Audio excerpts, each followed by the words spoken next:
up, you guys? King Lagerfeld here, back with another video reaction. And today we're going to be doing a video by Casual Geographic, which is formerly Hood Nature. And this is going to be animals that got the middle finger from evolution. I think that humans should be at the top of this list because I think that we got a middle finger from evolution. Just the different things that we think and believe and all that other stuff. Evolution really didn't do humans that big of a favor. I would say an animal that I think got screwed over by evolution would be maybe like bumblebees or like any type of insect, because I mean people don't really care about those. I mean they're not like puppies or anything where people really care about them. They'll squash them in a minute, so I know I will.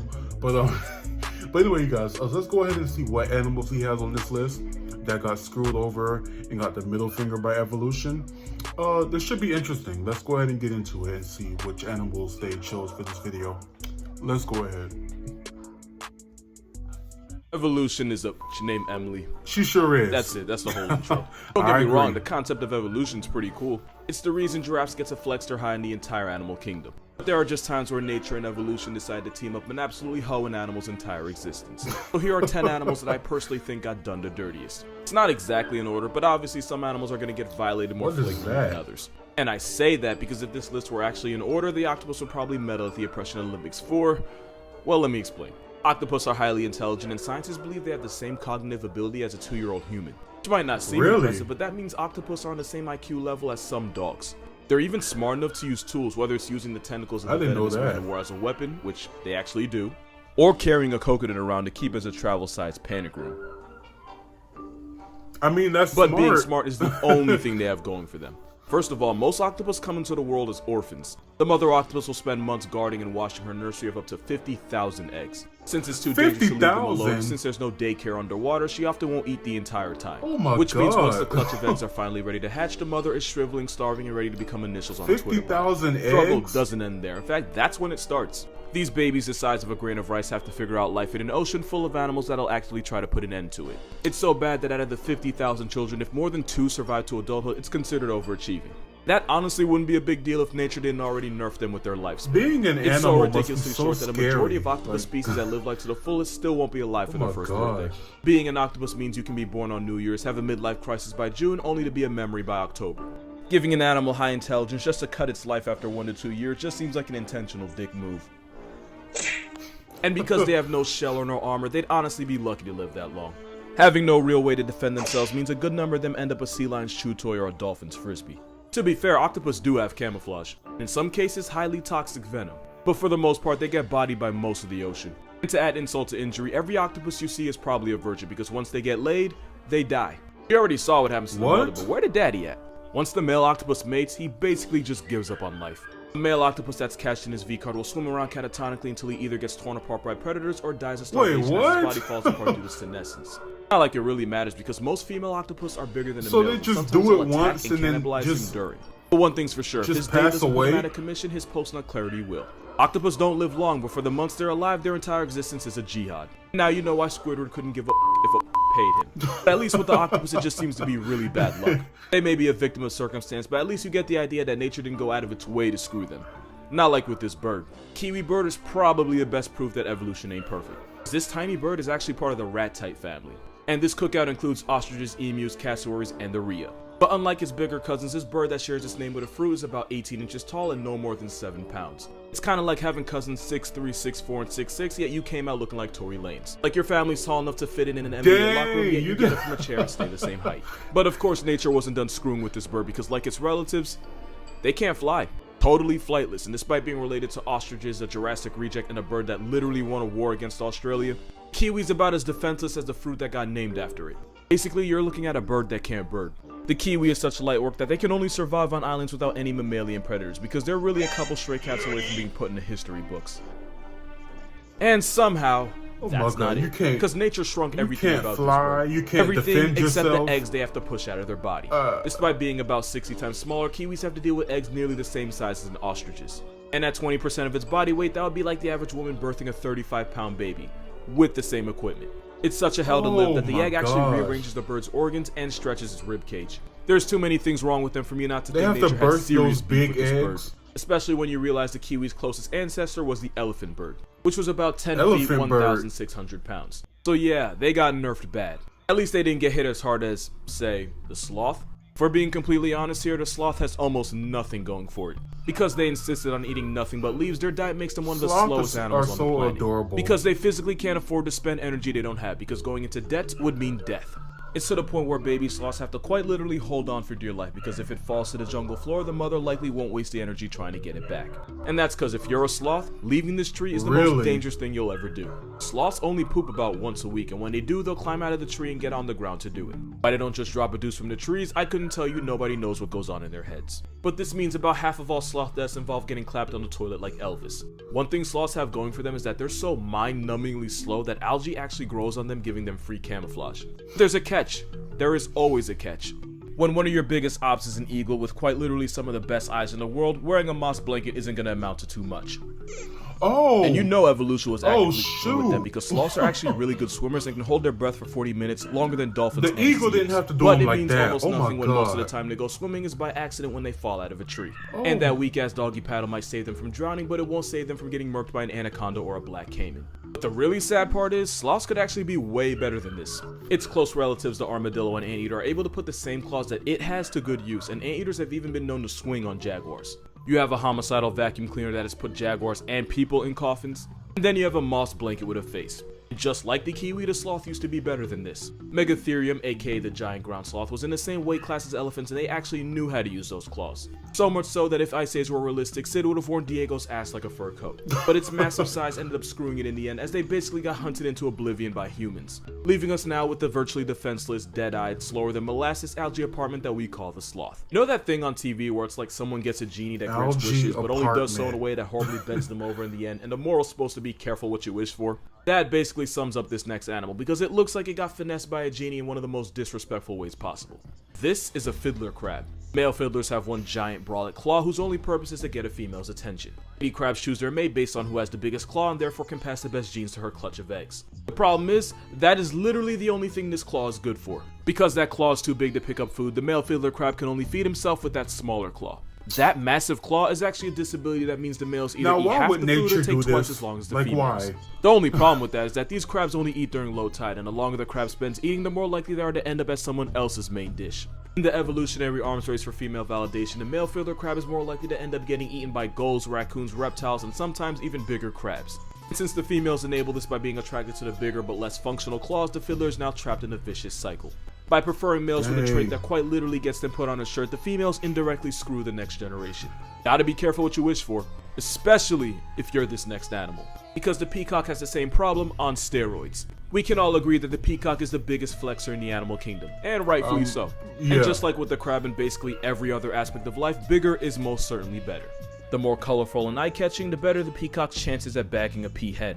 They'll even shimmy their tail feathers in a way that hypnotizes any female watching. But like I said, never make a deal with a genie. Because the good news is a peacock showing off will always be the center of attention. Bad news is sometimes that attention comes from a 700-pound assault weapon with stripes. And because those tail feathers are so heavy, not only can't the peacock see behind itself, even if it does see death coming, it takes them longer to get off the ground and out of the tiger's reach. Just like with the crab, the peacock's biggest flex is often what gets it buried. In a cruel twist from fate, the peacocks that are safe from tigers can't even show off without getting in trouble. Females.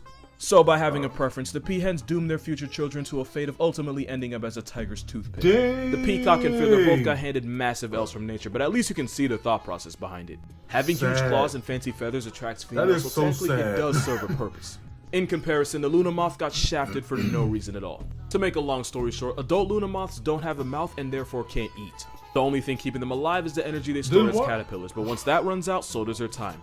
Luna moths live for about a week, just long enough to reproduce and doom their children to the same fate of a non-consensual hunger strike. If you ask Google why the Luna moth doesn't have a mouth, it'll tell you because its only purpose is to mate. Which is really nature not giving a fraction of a about them. Yeah, that's cruel. The question is, what could possibly be crueler? Well, if you know what this is, you probably have the answer. This is a SeaLouse. It's a member of the Caligidae family of copepods, born without a mouth, just so you can mate, and that's it. You probably noticed that for the peacocks and the crabs, it was the guys getting the worst of it. Apparently, nature believes in a weird form of equality, because right now it's up for the girls. The horror show starts when a male SeaLouse kidnaps a much smaller female and then forcibly drags her into what I can only describe as a crustacean sex dungeon, where he can have up to 20 other victims also trapped. It's at this moment where this movie loses its rating, because the male will forcibly impregnate every last female in his burrow, and this often involves penetrating her abdomen. But don't worry, it gets worse. As her brood of children that she never asked for begin to grow, they decide to start eating their way out. Eventually, the mother's body splits open as her nursery of psychopaths rush out of her now mutilated husk of a corpse. This might be one of the only times where the babies abort the mother. She doesn't even really get to give birth, her children just bring her death. You might be wondering why evolution would even give this nonsense the green light. Well, the newborn SeaLouse are entering an ocean full of danger, and having a full meal before they make it out on their own apparently increases their chance of survival. So by she's cannibalizing their own mother, it's basically a home-cooked meal. And then Somehow, the babies just burst this out. isn't even the worst birth on this list. That title belongs to hyena because straight up death is actually better than what they go through. Female hyenas evolved a pseudo-penis that's so similar to the real thing, it's actually difficult to tell males and females apart. This is actually a female. Only problem is, it's not just for show, they actually have to give birth to that thing. And yes, it's every bit as painful as you think. And just to somehow make it even worse relative to the mother's size, hyenas have to give birth to the largest have to push a baby through that small thing? Good amount of first-time mothers don't even survive this because the process involves rupturing and splitting open the pseudo to make it easier for the cub. But the cubs don't get it easy either. About 60% of hyena cubs will suffocate on the way out and become past tense before technically Now I can see why hyenas are you so would think angry. Because this directly affects the mother and the cub that evolution would have patched this. But apparently nature and Lion King have something in common when it comes to doing hyenas dirty. But if we're talking about an animal that got done dirty, this picture kind of speaks for itself. Matter of fact, this is probably going to be the thumbnail because this is nature at its grimiest. A lot of y'all probably knew this animal is coming just from reading the title. Is the horn going back into the head? Of the Babarusa. It's a wild pig found in Indonesian islands like Sulawesi. If you already knew that, it's probably because of those teeth. Those tusks penetrate out of its snout only to do a complete 180 and head right back towards its face. If the male Babarusa can't wear down this hellish overbite or he doesn't lose them in a fight, then the teeth will end up growing right back into his head, penetrating the skull. So the horn just grows out and back into their head? The worst part of it all is that by the time it gets clapped by its own dental plan, the Babarusa's probably already had children and therefore passed on its bullshit to its kids. It's a lot like Parkinson's. Okay, hear me out. The problem with Parkinson's is that it usually develops late in life, usually around the age of 60. And patients can have it for years without being diagnosed. So by the time they do find out, it's possible they could have already had kids and grandkids that they could have passed it off to. See the problem, right?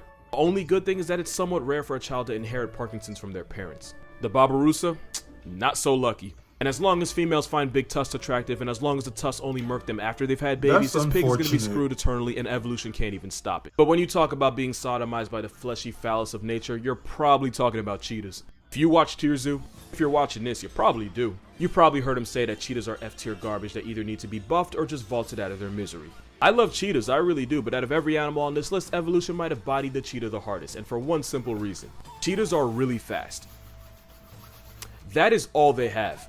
Cheetahs are a textbook example of why you should never dump all your evolution points on this skill, because you'll just get bent over in every other aspect of life.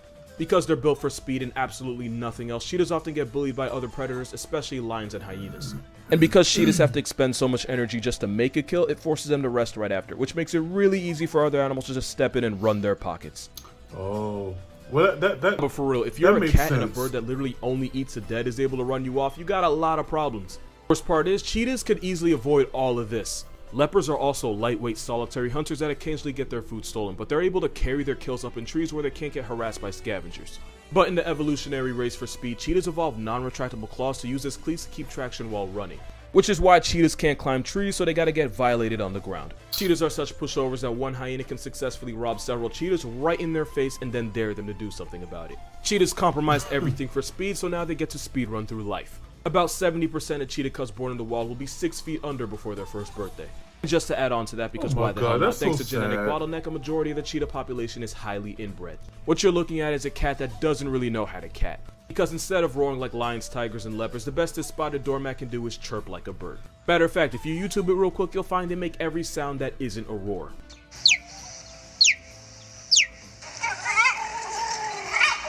And that's how you know evolution. I didn't know they sounded like that. Cheetahs have been around for about 3 million years and decided they were just gonna IM speed their way through life. And because of that, unless it's a 100-meter dash or a bird call contest, this overgrown house cat loses every single time. Obviously, there's a lot of good things about the cheetah, but not nearly enough to justify the abuse they go through. Which is probably why a majority of cheetahs in captivity experience severe anxiety so bad that it prevents them from mating and they need an emotional support dog. Which is cute, don't get me wrong, but it's another reason why cheetahs are dangerously close to being the pandas of cats, and that's not something anyone wants to be. And don't get it twisted, I don't enjoy roasting cheetahs, I actually really love them, but if nature has favorites, this Cheetos mascot isn't one of them. And those are 10 animals that got the middle finger from evolution. I'm not gonna lie to you, this video was low-key a pain to make. So if you like the video and you'd like to support this channel, my Patreon's gonna be in the description. But please, don't give money if you can't afford it. Because honestly, I don't need money. I just wanted to cover my crippling Wendy's addiction. Alright. Subscribing doesn't cost you Flex anything, on so think about it. This was a great video. I mean, I was kind of wrong about humans being at the top of the list for middle fingers given by evolution, because these animals are really out here suffering. I mean, dang, having horns growing out of your mouth into your head. I mean, having to give birth out of a small organ that looks like a male body part. I mean, after that, I can understand why hyenas will be angry all the time. I mean, I get it now, because that nature really screwed them over with that one. Yeah, there's animals that have it a lot worse than us, so I do take that back. Humans do not have it the worst. But anyway, you guys, Casual Geographic, he always has good videos, so I really like this one. This was very educational and very entertaining at the same time. But anyway, you guys, let me know what you thought about this video down in the comments below. Make sure you like, comment, and subscribe. And until next time, be blessed, be your best, and keep down the stress. Bye, guys.